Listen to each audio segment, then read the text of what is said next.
By the end of this week, we are expected to hear the Trump administration's next move when it comes to his controversial travel ban.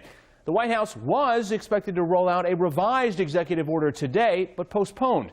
The decision to delay came as people praised the president's joint address to Congress, and tonight dozens of people rallied outside of the White House, calling on the president to hear the voices of those who have fled their home countries. Our Ellison Barber was there. There are people in the building behind us who don't understand what it means to be a refugee.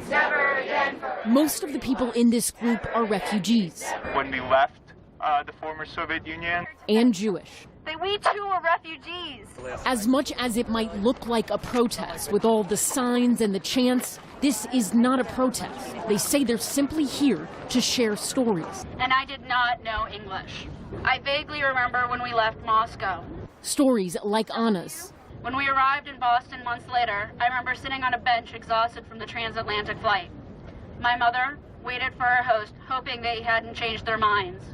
She had $247 for herself and her 2 children and didn't speak a word of English. When did you and your family come to America? My family came to the U.S. in September 1988. I started the first grade about a week later.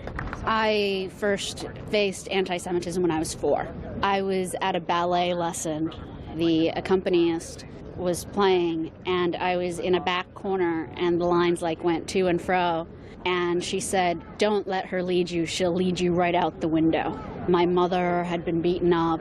There was a war with Afghanistan. I want people to see what refugees look like. That we aren't these scary monsters that, hide in the closet or are set on some sort of evil intent.